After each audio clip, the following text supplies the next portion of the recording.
আসলে আমরা ২ জনই তো তারেক নাম, কিন্তু ভিন্ন মায়ের গর্ভ থেকে আমরা জন্ম নেওয়া।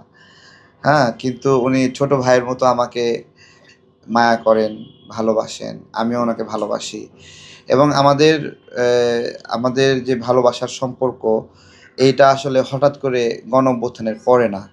২০১৮ সালে কোটা আন্দোলনের সময়ে ১৮ সালে কোটা আন্দোলন যখন হচ্ছিল, সেই সময় আমরা যখন পথভ্রান্ত ছিলাম, তখন তারেক ভাই তার প্রতিনিধির মাধ্যমে যোগাযোগ করলেন।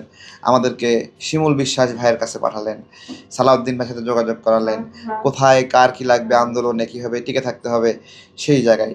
আমরা যদি ২০১৮ সালের এই লড়াইয়ের সময় পরে এ দমন-পীড়নের কারণে যদি টিকে না থাকতাম, তাহলে কিন্তু ২৪ সালের আন্দোলনে আমাদেরকে পাইতেন না। একেকজন একেক দিকে ছড়ায় ছিটে যেতাম। এই যে টিকে থাকার যে একটা যুদ্ধ, এই যুদ্ধ তারেক রহমান সাহেব আমাদের সবাইকে নিয়ে করেছিল। এটা আমি যেরকম স্বীকার করি, নূর স্বীকার করে, রাশেদ স্বীকার করে। যারা মুনাফিক জামাতের সঙ্গে গেছে তারা আবার স্বীকার করে না। ঠিক আছে? তো এই হলো পার্থক্য। আমরা কৃতজ্ঞতা স্বীকার করি এবং তারই চেষ্টায়, আমাদের চেষ্টায় সবাই মিলে আমরা এই দেশের এই সংকটটা আমরা কাটিয়ে উঠেছি। কিন্তু এই সংকটটা কাটিয়ে উঠলেও বাংলাদেশে এখনও সেই সহাবস্থানের পরিবেশ আসেনি, যেই আকাঙ্ক্ষা নিয়ে আমরা লড়াই করেছিলাম। এই সময়টাতে আওয়ামী দোসর এই ট্যাগ দিয়ে অসংখ্য ব্যবসায়ীকে দেশ থেকে বের করে দেওয়া হয়েছে। ডক্টর ইউনূসের অপরিপক্ষ এবং অদূরদর্শী সব সিদ্ধান্তের কারণে ৩৫৩টা গার্মেন্টস বন্ধ হয়ে গেছে। এ সকল মালিকরা বিভিন্ন মববাজি, ভয়, আতঙ্কের কারণে দেশ ছেড়ে চলে গেছে। ডক্টর ইউনূস এই সুরক্ষাটা দিতে পারে নাই, যে কারণে এই অবস্থা হয়েছে। আমাদের নবনির্বাচিত প্রধানমন্ত্রী তারেক রহমানের কাছে এটা আবেদন যে এই যে বিভিন্ন দোসর ট্যাগ দিয়ে মানুষকে হয়রানি নিপীড়ন, এটা যেন একদম বন্ধ হয়ে যায়। একদম মানে পুরাপুরি বন্ধ হয়ে যায়। আমরা সহযোগিতা করব। দেখুন, একটা মামলায় একটা পুলিশের গুলিতে কোনো একজন ব্যক্তি মারা গেছে। সেই মৃত্যু তো অবশ্যই গ্রহণযোগ্য না। পুলিশকে সমর্থন করা যাবে না, বা এটার সঙ্গে রাজনৈতিক পক্ষের সঙ্গে যারা জড়িত তাদেরকে গ্রহণ করা যাবে না। কিন্তু ওই মামলাতে ওই পুলিশ অথবা ওই প্রশাসনের লোক বা ওই সেনা কর্মকর্তা বা বিজিবি যেই সেখানে ছিল, তাকে বাদ দিয়ে আর সবাইকে কিন্তু মানে গড়পড়তা মামলা দিছে। তো এটা কি ন্যায় বিচার? এই ন্যায় বিচারের জন্য কি আমরা লড়াই করছি? আমরা এই ধরনের উল্টাপাল্টা বিচার হতে দেব না। আমরা এগুলোর বিরুদ্ধে কাজ করছি। এই ধরনের মিথ্যা মামলা সব ডিসমিস করার জন্য আমাদের লড়াই আছে। দরকার হলে রাজপথে আমরা প্রোগ্রামও দিব। মুখে, মুখে বলতেছি, মাইক্রোফোনে বলতেছি, রাস্তায় বলব। এগুলো এগুলো অ্যাবলিশ হতে হবে। প্রত্যেকটা মিথ্যা মামলা শেষ করতে হবে। শেষ করে মানুষকে মুক্ত স্বাভাবিক জীবন দিতে হবে। আমরা যে জেলখানাতে পচে মরছি, আমরা যে জেলখানা থেকে কষ্ট পাইছি, খাবারের কষ্ট, অসহায়ত্ব, এইটা এখন আমাদের রাজনৈতিক প্রতিপক্ষ যারা তারাও এরকম হবে, এটা আমরা চাই না। দেখুন, এই জায়গাতেই ইসলামিক শরিয়া এবং আমাদের প্রচলিত বিচারের পার্থক্য। আমাদের ইসলামিক শরিয়া অনুযায়ী একটা বিচার হতে সম্ভবত ৩ দিন ৪ দিন লাগবে। ২ দফা ৩ দফা।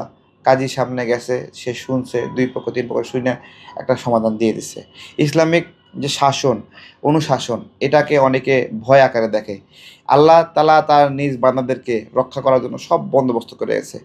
একটা ধর্ষণের ঘটনায় বলছে ৩ জন সাক্ষী লাগবে। ৩ জন সাক্ষী ছাড়া যেকোনো ধর্ষণের ঘটনায় আপনার হলো মৃত্যু, হত্যা, পাথর নিক্ষেপ করে হত্যা, এগুলো আপনি করতে পারবেন না। তাহলে ধর্ষণ কি মানুষ মাঠের মধ্যে উন্মুক্ত জায়গায় করে? নাকি মানে গোপন জায়গায় করে? অথবা আপনার সেগুলো তো, অথবা ব্যভিচারের বিষয় আছে। অর্থাৎ মানুষ ব্যভিচারে লিপ্ত হলে কি বলছে যে বিবাহিত পুরুষ হলে মা পা কোম মানে মাটিতে পুঁইতা হলো পাথর নিক্ষেপ করা, তাই না? বা আর যদি অবিবাহিত হয় বেত্রাঘাত, ১০০ বেত্রাঘাত। ইসলামিক আইন এগুলো জায়গায় সুরক্ষা দিচ্ছে কিভাবে দেখেন, যে আপনি যদি প্রমাণিত না হয়, প্রমাণ করতে না পারেন সাক্ষী দিয়ে, তাহলে আপনাকে হয়রানি করতে পারবে না। আপনাকে একটা ফুলের টোকাও দিতে পারবে না। কত সুন্দর দেখেন আল্লাহ তার বান্দাকে, এবং শুধু তাই না, এ ধরনের ঘটনায় আল্লাহ তাআলা বলছে, "তুমি আমার বান্দার আইবেগ গোপন রাখো, আমি তোমার আইবেগ গোপন রাখবো যেদিন তুমি সাহায্যের মুহতাজ হইবা।" ঠিক আছে? তো এগুলো অনেক বিষয় আছে। আমাদের এই যে রাজনীতি, আমাদের যে আইন, শাসন, এই সবকিছুকে ইসলামিক আইন, মূল্যবোধ, এগুলোর সাথে সম্পৃক্ত করা এখন খুব মানে যুগোপযোগী হয়ে গেছে। দেখেন, বলতেছে চুরি করলে হাত কাটতে হবে। এটা খুবই নিষ্ঠুর একটা অবস্থা হবে। যদি তাহলে তো হাত কাটলে বাংলাদেশের সকল নাগরিক ২ হাত ছাড়া চলতে হবে। ঠিক আছে? তো তাহলে কি অবস্থা হবে? কিন্তু আল্লাহ তো আবার সুরক্ষা দিছে তার বান্দাকে। যে না, এভাবে গণহারে তো হাত কাটা যাবে না। কি বলছে যে যদি সে ক্ষুধার যন্ত্রণায় চুরি করে, যদি যদি এরকম হয় রাষ্ট্র তাকে খাওয়াতে পারতেছে না, এরকম অবস্থা যদি চুরি করে, তাহলে তো রাষ্ট্রের প্রধানের দায়িত্ব, তাই না? তো এই অনেকগুলো বিষয় আছে। ইচ্ছা করলেই আমাদের ইসলামিক অনুশাসনগুলো অনেক সুন্দর, এইরকম সুন্দর অনুশাসন এই প্রচলিত ব্রিটিশ আইনে এগুলো মানে এগুলো জগা খিচুড়ি। একটা জমির সমস্যা 20 বছর ধরে মামলা চলতেছে চলতেছে চলতেছে, আল্লাহ শেষ হয় না। আমাদের একটা জমিতে 20 বছর পরে মানে নিষ্পত্তি হলো, তারপরেও এখনো জমিতে আমরা যাইতে পারি না, এরকম একটা অবস্থা। কিন্তু ইসলামিক আইনে যদি থাকতেন তাহলে সব পক্ষকে ডাইকে, এলাকাবাসীকে ডাইকে বসে ধরতক্তা মারো প্লেগ স্টাইলে একটা সমাধান হয়ে যেত, তাই না? তো এই বিষয়গুলো আসলে রাষ্ট্রের ব্যবস্থাতে কিভাবে দ্রুত করা যায়, এগুলো বিষয়ে আইন কানুন এগুলো নিয়ে গবেষণা হওয়া দরকার। আমাদের সংস্কার কমিশনে কিন্তু এগুলো নিয়ে কোনো আলোচনা হয়নি যে কিভাবে এই জটিলতা এই সমাধানগুলো করা যায়। হুদ দেয় কি যে সময় নষ্ট করছে ডক্টর ইউনূস স্যার, আল্লাহ জানে। দেখুন, ব্যারিস্টার ফুয়াদের রাজনৈতিক জন্ম হয়েছিল এবি পার্টির শেখ হাসিনার আশীর্বাদে। এই কথা কেউ জানে কিনা আমি জানি না। জামাতকে দুর্বল করার জন্য শেখ হাসিনার পৃষ্ঠপোষকতায় এবি পার্টি নামে একটা পার্টি গঠিত হয়েছিল। তো তাদের বিষয়ে আর কি বলবো, তারা এখন বিএনপির পিছনে লাগছে এবং সংস্কার কমিশনেও সারাক্ষণ বিএনপির পাশায় কীভাবে আঙ্গুল দেওয়া যায় এই ধরনের অ্যাটিটিউড তাদের ছিল। খারাপভাবে বলে ফেললাম, কথাটা এইরকমই একটা সাচ্চা কথা, ঠিক আছে? এবং এই জুলাই গণঅভ্যুত্থানের পরবর্তী সময়ে যে মামলা বাণিজ্য এবং আদালতে জামিন বাণিজ্য, এই সব কিছুতে এই পার্টি বড় ইনভলভমেন্ট আছে। একদিকে উকিল হিসেবে ব্যারিস্টার ফুয়াদরা ফাংশন করছে, আর একদিকে সরকারি উকিল হিসেবে তাজুল ইসলামকে পাঠায় দিছে। দেখেন, এবি পার্টির কিন্তু একজনও এমপি হয়নি জামাতের সহযোগিতা নিয়েও, একটা বড় দলের সহযোগিতা নিয়েও এমপি হয়নি। অথচ সরকার ইউনূস সরকার থাকা অবস্থায় এমন একটা ভাব করছে যে তারাই সরকার বানাইছে, তাই না? তা এরা হলো জনগণের প্রতিনিধিত্বহীন একটা রাজনৈতিক প্রক্রিয়া, যাদের সাথে জনগণের কোনো সংযোগ নাই।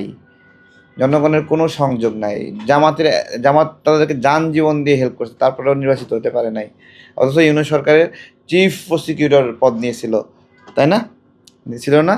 এবং এই যে আইজিবি মামুনকে কে বাঁচাইছে? এবিবাডি বাঁচাইছে, বড় লেনদেন করছে। বক্তব্য দেওয়া উচিত না, কিন্তু আমাদের জামাতের ভাইরা তো এগুলো মানে না।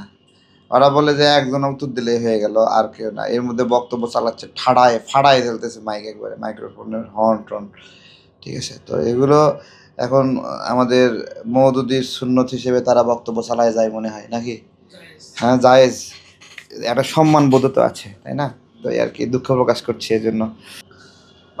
কালকে ওই শপথ অনুষ্ঠানের ওখানে গেছি, তা সবাই সেলফি তুলতেছে, আমিও সেলফি তুলতেছি। এখন সবাই তো সেলফি তুলতেছে আইফোন টাইফোন এগুলো কিছু দিয়ে। তো তা আমি আমার ফোনটা বের করছি, তো ফোন দেখে সবাই হতাশ। ছোট একটা মোবাইল, আইফোনও না, কিছু না, তাই কি ভিভো কোম্পানি না রিয়েলমি, ঠিক আছে? তো হ্যাঁ, তো ওই তো গরিবের আইফোনে, তো আইফোনের মতো দেখতে, ঠিক আছে? না, দেখতে আইফোনের মতোই আছে, ঠিক আছে, ভাব আছে, ঠিক আছে, দাম কম, দেখতে সুন্দর। হ্যাঁ, শুরু করি।